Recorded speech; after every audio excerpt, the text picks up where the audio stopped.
The anticipation had kept me awake for most of the night, and as the first light of dawn crept through my window, I knew the day had finally arrived. Today, I was set to embark on a hunting adventure, a passion I had cultivated for years. The air was crisp as I loaded my gear into the car, a mixture of excitement and nervous energy coursing through my veins.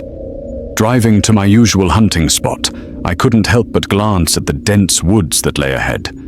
The sun had just started to rise, casting long shadows that danced on the forest floor. This was my sanctuary, my escape from the hustle and bustle of everyday life. As I parked the car and stepped out onto the cool ground, a wave of tranquility washed over me. I slung my backpack over my shoulders, the weight of my rifle reassuring against my back. I checked and double-checked my ammunition, making sure everything was in order. The woods beckoned, and with each step, I left behind the civilized world, entering a realm where instincts and survival skills took precedence. The familiar crunch of leaves beneath my boots provided a rhythm to my journey. The scent of pine trees enveloped me, and the symphony of birdsong created a natural soundtrack. I followed the trail, my senses heightened, tracking the elusive deer I hoped to encounter. The excitement built with each passing moment, my focus sharp and my determination unwavering. However, as I ventured deeper into the heart of the woods, a subtle unease began to gnaw at me, a feeling that I was not alone, that unseen eyes were watching my every move. I brushed it off as nerves, attributing it to the primal instincts of the hunter. Yet, the sensation persisted, growing more palpable with every step. The forest opened into a clearing, and an inexplicable change in the atmosphere gripped me. The once serene woods now seemed ominous, as if nature itself held its breath. It was in that clearing that I saw it, a creature unlike anything I had ever encountered. Its eyes, a malevolent shade of glowing red, pierced through the dim light. The creature stood about 6 feet tall, its fur as black as the night sky. Razor-sharp claws extended from its paws, and an eerie silence settled over the clearing. I stood frozen, my breath caught in my throat as the creature fixed its gaze upon me. Fear surged through my veins, but I steadied my trembling hands and raised my rifle. With a deep breath, I took a shot, the echoing crack shattering the silence. The creature let out a scream that sent chills down my spine, but it didn't deter it. Instead, it charged toward me, its eyes ablaze with a malevolent glow. Panic set in as I fired more shots, each seemingly ineffective against the relentless advance of the creature. It was as if my bullets passed through it, leaving it unscathed. A desperate realization dawned on me. I was facing something beyond the realm of ordinary wildlife. With a sinking feeling, I turned to flee, but the creature was faster. Its claws slashed through the air, cutting into my back with searing pain. I crumpled to the ground, the world spinning as darkness threatened to overtake me. It was in that moment of despair that I heard a salvation, a loud gunshot. The creature recoiled, a final, agonizing scream escaping its monstrous form. I turned to see a group of fellow hunters, their faces a mix of concern and relief. They had heard the commotion and rushed to my aid just in time. With their help, I struggled to my feet, the pain in my back a constant reminder of the encounter. Together, we made our way back to civilization, leaving the haunting woods behind. The adrenaline began to wane, replaced by gratitude for the timely intervention of my fellow hunters. As I looked back at the dark expanse of the woods, I knew I had narrowly escaped a fate that could have easily been my demise. The glowing eyes and razor-sharp claws of that unearthly creature would forever be etched in my memory. a chilling reminder of the thin line between the hunter and the hunted in the heart of the wilderness. The air in the northern woods was crisp and laden with the scent of pine as my husband and I embarked on our camping adventure. We had chosen a spot near a serene lake where a looped camping trail offered a quiet escape from the hustle and bustle of everyday life. The sites were generously spaced, allowing for a sense of solitude without completely isolating us from the ambience of fellow campers. Our tent stood proudly, a small haven in the vast wilderness. The evening unfolded perfectly as we kindled a warm fire and indulged in our favorite outdoor dinner, roasted hot dogs. The night sky was a canvas of stars, and the crackling fire provided just the right amount of heat, casting dancing shadows across the trees. Our neighboring campers maintained a respectful distance, contributing to the tranquility of the evening. As quiet hours approached, we nestled into our tent, reveling in the peacefulness of the northern woods. However, our serenity was shattered when I noticed an unusual phenomenon. Our tent was sweating from the inside. A strange unease settled over me as I shared my discovery with my husband. Before we could decipher the cause, the heavens opened up, and rain poured down relentlessly.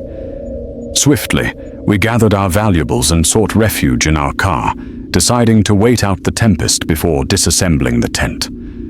Our neighbors, too, recognized the impending storm, one by one packing up and retreating into the night.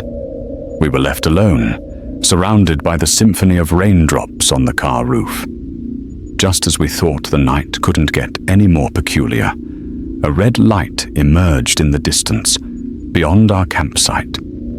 It seemed tethered to a lantern, yet its movement defied logic.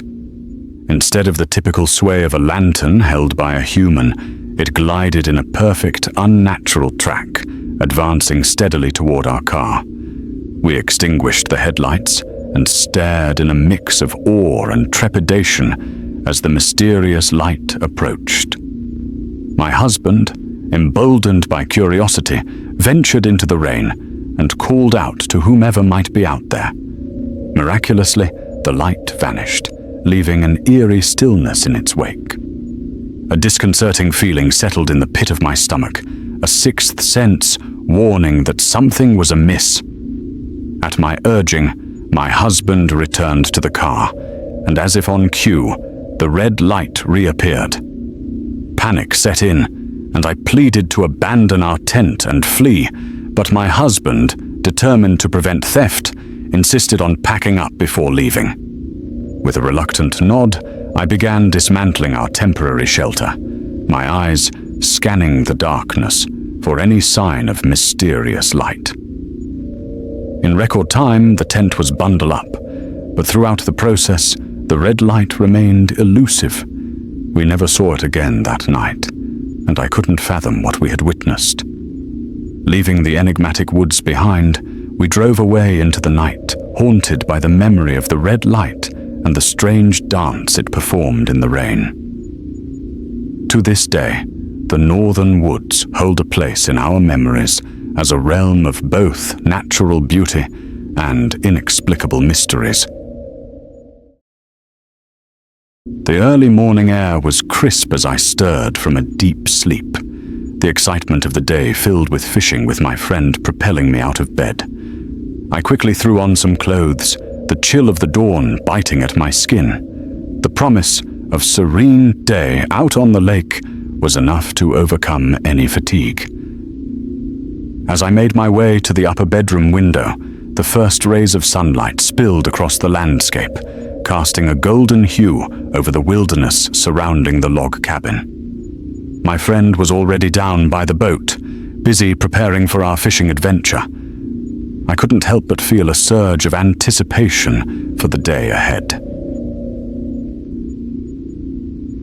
As I gazed out of the window, my eyes were drawn to a peculiar sight at the edge of the woods. A large, grayish-brown figure emerged, moving with an almost otherworldly grace. Its fur caught the morning light, and it trotted purposefully towards the log cabin. I squinted, trying to make sense of what I was seeing.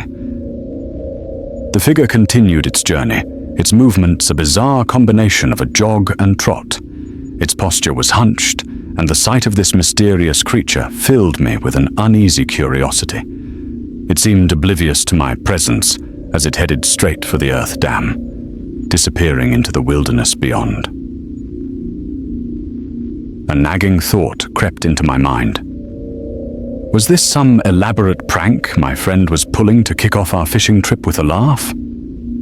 I rushed downstairs, my footsteps echoing through the quit cabin, and found my friend by the boat. Breathless, I asked him if he was behind the bizarre figure I had just witnessed.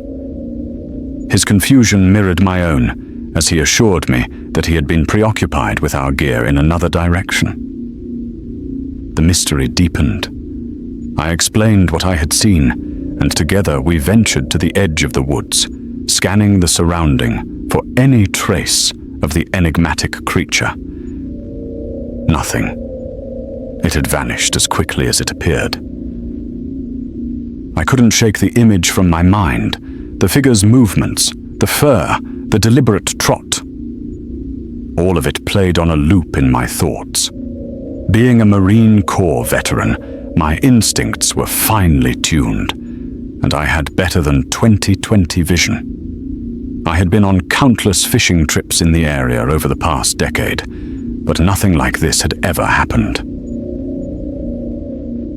As we returned to the cabin, I couldn't help but feel a sense of unease lingering in the air. What was that creature, and where had it gone? I couldn't find any rational explanation for what I had witnessed. The memory of the figure brushing against the tree limb as it moved through the forest haunted me. The day proceeded with our fishing plans, but my mind kept drifting back to that mysterious encounter. As we cast our lines into the still waters of the lake, I couldn't shake the feeling that something or someone was watching us from the depths of the wilderness. The tranquility of the day was marred by an unsettling undercurrent, leaving me with a lingering sense of wonder and trepidation. The weirdest and creepiest thing that ever happened to me occurred when I was just a kid, around 6 or 7 years old. My older brother, who was about 14 or 15 at the time, shared this bizarre experience with me. Our family lived in a trailer house with an added room built specifically for my brother and me. Before I had my own room or bed, we used to sleep together in the same bed. On that unsettling night, my father was working the night shift from 10 p.m. to 7 a.m., and my mother was away at a barrel race for the next day or two. It was around 1 a.m., and we were settling down for bed. Our home was located in the countryside, with the closest neighbor about 3 miles away.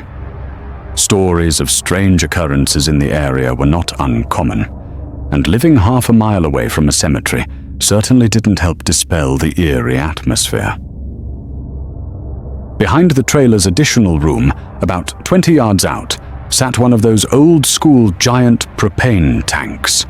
The porch light only illuminated so much, and beyond the added room, it became pitch black where the propane tank was.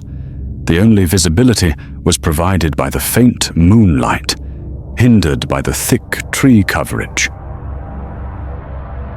As we lay in bed, we started hearing a peculiar sound, as if someone were lightly tapping the propane tank. Noise that anyone familiar with hitting a tank would recognize. Perplexed, we got up and tiptoed to the window behind a massive entertainment shelf that housed the TV and Nintendo. Peeking through the blinds, we gazed out at the propane tank. What we saw next sent shivers down our spines. A silhouette resembling a little figure was perched on top of the tank, swinging its feet back and forth, the heels connecting with metal in sync with the mysterious tapping sound. Startled, my brother accidentally pushed the entertainment shelf into the window blinds, creating a noise that caught the attention of the figure. It turned its head toward us, and our hearts skipped a beat. Terrified, we sprinted to our parents' bedroom, convinced it was the safest place to be. We huddled in there for what felt like an eternity, but nothing happened. After gathering the courage to return to our room, we cautiously approached the window. The strange figure was gone. The night wasn't over yet, though. We heard our dogs barking furiously outside in the pasture. Rushing to another window facing the pasture, we witnessed an even more bizarre scene. About 5 of our large outside dogs were chasing something that was effortlessly outpacing them. Puzzled and frightened, we told our parents about the strange encounter. My dad, with a hint of humor, suggested maybe it was a leprechaun. To this day, we have no idea what we witnessed that night. It wasn't a product of our imaginations running wild, as both my brother and I saw the same inexplicable sight. A few nights later, the dogs were at it again, chasing after an unseen presence in the pasture. The memory of that night still haunts me, and my brother and I occasionally revisit the topic, each time left with more questions than answers. It remains the weirdest and most unsettling experience of our lives. I am a big outdoorsman from Pittsburgh, Pennsylvania, so of course when I decided to go to college, I had to keep in mind that having some decent woods nearby was a must. Upon checking a couple of places out, I decided on going to the Edinburgh University of Pennsylvania, or just the Borough. The biggest plus about going to that university is that my Uncle Fred lived up there and was a well-known name in the community. He owns to this day a framing shop right in the middle of the small town area. This was a huge plus, since knowing people like that always equals more land to put spots in. That's all I really needed to pick the college I would be going to. Edinburgh is really cool because there are a lot of old buildings and strange flat landscapes as compared to the hilly land around Pittsburgh, so it was cool to have to figure out how to scout the game I'd be going after once the season started. My main hunting area was directly behind my uncle's house. He has a beautiful log cabin that sits back off the road with woods on all sides of it. It was a true thing of beauty. When he had the house built, he actually had the gigantic chimney made of flat stones that were found in the woods behind the house. More on that later. As I was scouting the area for the first time, I came upon a few different circles of boulders in the middle of the woods. They were definitely very old. The boulders were quite big, much too big to just be moved there for some reason like a group of guys camping out. They must have taken 10 men to move them, and only if they had some kind of pulley system or something of the sort. There were also smaller rocks, and when I say smaller, I'm talking like somewhere around 300 pounds or more, making inner circles inside of the large boulders. Pretty crazy. I found a total of 7 of these stands throughout the property. Some of the rocks that were now part of the chimney. They simply had to be with the number of rocks he used on it. Oh, also these rock circles also made a much larger circle around the woods. After a few more days of scouting with my buddy Brandon, we were sure we had our spots picked out for the first day of archery. We couldn't wait to get out there. A perfect day, too. It was great. The thing about Edinburgh is that it gets more snow per year than most of Alaska due to the lake effect, snow coming across Lake Erie. What happens is, before the lake freezes completely over, the water, which is warmer than the air, pushes the clouds way high up into the atmosphere. Too high for them to actually snow due to the low temperature all the way up there. The clouds then come inland and fall back toward Earth. It takes them about 20 miles to do this. Edinburgh is about 20 miles from the lake. You see what I'm saying? Anyway, on the first day of archery, which is in the first week of October in Pennsylvania, there was a thin layer of snow. This is perfect for archery, because you can see the deer in the woods much more easily, and you can also see if any animals left any tracks. If they did, they were fresh since the snow didn't happen too long before that. In our trees for about 2 hours or so, neither had seen anything yet. I had just got off the radio with Brandon, who was on the other side of the property, when I saw some movement over to my right in the pine thicket. I then saw a branch move a little bit and seen 4 deer legs under. I readied my bow and my stance so as to make a good clean shot at the deer. Around 15 feet up in a tree, I did this very carefully. About a minute later, as I was looking for any movement, I lost the 4 legs inside of the thicket. This was expected, due to the fact that where that deer would have been, being a common feeding area for them. So I waited.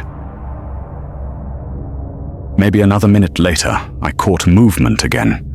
It looked as if the deer would break through the thicket into more open woods, the moment I've been waiting for. As it brought the bow up and into a full draw stance, I was stunned by what I was seeing. Where the deer should have been, there was a man. A strange-looking man at that. This absolutely should not have been. If there was a man anywhere near where that deer had been, the deer would have been long gone, spooked back into the thicket. I put my bow back down onto the hook I had screwed into the tree and lifted my binoculars to my eyes. At only around 35 yards away, I could now see great detail of his physical appearance. He was rather rotund, with his belly leading the way, a white, long-sleeve shirt on with ruffles down the middle of it. Just like the pirate shirt in that one episode of Seinfeld, if any of you so indulged. It was tucked into thick, canvas brown pants, with pants being tucked into white socks directly below his knees. Further down, where his shoes should be, was absolutely nothing. He had no feet whatsoever, no calves, no shins, no shoes. With my eyes wide open, I mouthed to myself, "What the fuck?" Instead of walking, he seemed to float through the woods, going from right to left. This is when I started noticing other extremely strange things about him. I looked through the binoculars at his head. It was cocked back with his chin resting down on his lower neck, his very large, red, bulbous nose up in the air a bit in a sort of snobby overall look. The hair, it was covered by a wig that judges in England wear. A white wig with 3 curls on the side of it where his ear would have been.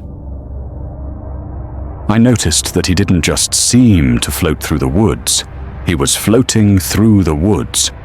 His arms stayed stuck at his sides, unmoving as he traveled. He also never looked down. The way his head was cocked, he could have only been looking upward. This is not any person or animal walks in the woods, constantly looking down and around for obstacles that you may trip over. All of this happened within a time period of maybe 20 seconds or so. He had come out of the thicket behind a medium-sized oak tree. Then, when he hit the next oak, he never came out from behind it. I watched in absolute astonishment for another 5 minutes, waiting for him to break his cover so I could see him again. This never happened. I told Brandon what had just happened and was immediately made fun of. I expected that was what would be coming through the radio after I got done talking. He was saying I should have taken a picture of the only deer/human minotaur remaining in the world. I told him he won't be laughing when the deer rater came over to his tree stand and smacked his ass right out of it. Even though it was the middle of the hunt, I had to get down to see what the hell just happened. I knew where he would have walked. Not only would I see footprints in the snow, but it would have also been very easy to see even better tracks due to the fact that the area where he was full of muddy ground. A freaking hummingbird would have left tracks in this muddy mess. As you probably guessed, when I got over to the spot where he had been, I saw not one track from him, or a deer, or anything else that lives on planet Earth. I was utterly amazed. What happened later that night was just as creepy. But due to this post being super long, I'll save that for my next post. The scary stuff didn't even begin yet at this point on that fateful night. After I got done checking out the muddy, snowy ground where the man should have left some kind of sign or footprints, I went back to my tree stand and climbed back up to the height that I'd been hunting from earlier. I radioed Brandon and told him I was back up the tree and secure. We always did this as a precaution in case something happened while we were climbing the tree or securing the platforms of the portable tree stand. My old man's buddy Bunky actually saved his left eye from being completely blind and useless. He was practicing shooting from a raised platform when he slipped and fell off, driving a stick right into his eyeball as he hit the ground. This has nothing to do with the story, but all you hunters out there should adopt this practice. You know, the more you know and all that shit. I digress. We hunted the rest of the day, but not without periodic ragging from Brandon making fun of me about the deer rater throughout the rest of the hunt. I knew I'd be hearing about it for at least a week or so, maybe longer. That is, of course, if the rest of the night would have been a normal one, which it turns out was not. As twilight approached, I radioed Brandon and told him I was going to start getting out of the tree. Brandon was actually in a built stand that we found while scouting in the months prior, so I had him meet me at my spot due to the fact that it was going to take me much longer to get my stand down and off the tree. Just as I thought, Brandon was walking up to my spot right as I was getting to the bottom of the tree. Once I got all the way to the bottom, I unhooked the straps that were around my feet, jumped down to the ground, and started feverishly explaining to him again everything that happened. I took him over to the muddy area to show him that there were absolutely no tracks in the snow or the mud. I definitely could sense that he didn't completely believe everything I was telling him. I was able to sense this so easily because he looked right at me with his mouth agape and his eyebrows pushing up towards the middle of his forehead and said, "Are you fucking with me, brother?" He also was able to tell that I wasn't messing with him when I looked at him with what I'm sure are some of the craziest eyes he's ever seen, and said, "Hell no, I ain't fucking with you." When he realized that I was 100% serious, he started taking inventory of all of the things that I had previously told him, and we went back and forth, trying to make any kind of sense of what I had seen at all. While we were talking to each other back and forth, we had failed to notice that night time was already upon us. It was that Stephen King, full dark, no stars, kind of nights too, due to the fact that we were looking for signs left behind from the ghost guy. We were in a patch of woods that we weren't very familiar with. We may have been pretty close to where my stand was, but once night falls in the woods, it's a whole new ballgame. Still, the patch of woods we were in was enclosed by a triangle of roads. All we had to do was walk in a straight line, and we would come out somewhere on one of the roads, then just walk that road back to my uncle's house. So we started walking. Walking in a straight line in the woods is almost impossible to do without a compass, which I didn't have. So we were both figuratively and literally in the dark when it came to where we were. A couple of minutes into the walk, we heard a loud scream as if someone was being murdered. Now I know what every animal in the woods around here sound like, both normally or in panic mode, making death cries. I see videos often on YouTube of people recording a sound in their backyard that they think is a person who needs help, only to be a rabbit screaming from being attacked by some predator like a coyote or fox. This was not that. at all. After waiting a couple of minutes to see if the screaming would continue, we started walking again in the direction we thought we should be going. We didn't talk much about what we had just heard, probably because of the anxiety we were both feeling. We couldn't ignore it for long, though, because we heard another long, blood-curdling scream. It was closer this time, and sounded different. At first, we thought it sounded like a woman being attacked. This new scream sounded threatening. Ironically, we felt like we were the ones being stalked and hunted at this point. Still, we pushed forward. After walking about another 100 yards, we came across something very strange. Directly in our path were these weird, clear, gelatinous masses on top of the leaf litter. Now I am 32, which isn't an age that necessarily screams wisdom from experience, but I've been in the woods since as far back as I can even remember. My old man taught me everything there is to know about the wilderness around us. So take it from me, these clear globs should not have been there. The only thing I could think of that could even slightly look like it was tree sap. And this was absolutely not sap. I poked one of the masses with a stick, fearing what they were made of. I had read a story about a town that had clear, gelatinous globs rain down on them. A lot of these people got very sick, and if I'm not mistaken, I think a couple of them even died from it. So needless to say, I was taking precautions. Their consistency was that of thick gelatin, like if you made jello with only 1 cup of water instead of 2. Once we started walking again, we started to come across a good amount of this stuff. It wasn't all over the woods. Instead, it was directly in front of us as we walked, almost like someone or something knew which route we would try to take and marked it with these globs. Another scream. This time even closer, and with a little something added in. This time, not too far away from us, we heard leaves rustling and a couple of twigs snap. Something was definitely there. It could have been a deer, but this was unlikely. Whatever it was wasn't spooked at all. Not from us or the threatening scream. It's easy to tell when you've spooked an animal and they start running. On top of that, most of the leaves were still very moist, therefore not making as much noise as they normally would. This sent our anxiety level through the roof. At that point, the only thing that was on our mind was getting the hell out of there. We were no longer curious about the floating men, screams, or alien jelly. We just wanted out, which should have been very soon.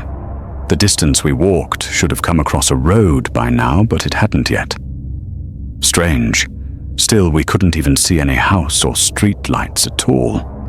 Still, we just kept walking, thinking we'd find our way out very, very soon. This was not to be. At least, not yet. Our flashlights were now beginning to die, so we were definitely in a hurry. Which, by the way, is not what you should do if you were ever even maybe lost in the woods. Cool heads always prevail in that situation. Anyway, as we were walking, we started to see a couple of pine trees. This was very strange, because we had thoroughly scouted this land. The only pine trees were over near my stand, where we started. After seeing a couple more, we started to get a foreboding feeling, almost like a sick, anxious, panic feeling. We stopped for a minute to check our surroundings and found that at the exact spot that we stopped was the same spot we started. We were standing right next to a pine tree with dead pine next to it that had a branch broken off and dangling still from the severed limb. How could this be? We had been sure that we were walking in a somewhat straight shot out, but that must have been an impossibility since we must have made a circle. We had no idea whatsoever about how this had happened, especially since we were in the exact spot we started at. Also very strange, we saw my tree stand that was still hanging on the tree. It It was very close to us, but when we started to walk out, it was nowhere to be found. We walked over to it and immediately found the trail that we had to take to get out of the woods. It led directly back to my uncle's backyard. The trail actually went right past the live pine tree we had just been standing under. There is no way we had missed that in the beginning. To add more to the strangeness, as we walked only about 20 yards down the trail, we could plainly see my uncle's light that he had above his garage to illuminate his driveway. Our minds were blown, but at least we were able to get out.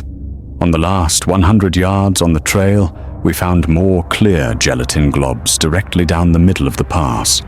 This was definitely crazy because they absolutely were not there when we walked in. We had both been on that trail when we entered the woods. We would have seen them for sure. We heard no more screams after the time we heard the rustling of the leaves and twigs break. But we had a strong feeling of being watched when we were still in the woods. And an even stronger version of that same feeling as we stepped into my uncle's backyard. This is at the top of my lists for scariest experiences in the woods. I have no explanation for any part of it. Not the floating ghost guy, not the screams or the globs, not the getting lost in the woods, and not the circles of boulders. I would love to hear from anyone who had anything like this happen to them. There has to be some kind of answer, but at this point, all I have is my story about what happened that night, and thankfully one other person who went through it with me. At least he has been able to validate what had happened to people that don't believe this actually happened to us. Whether you guys believe it or not is up to you, but I promise that this all happened exactly how I wrote it. I know it sounds pretty crazy and out there, but this stuff actually happened. And that's a scary thing to think about next time you guys find yourselves in the woods. Something incredible had happened back there. I'm thankful that we were able to get out of the woods without having anything bad happen to us. What it did do was made my wanting to understand the paranormal even stronger.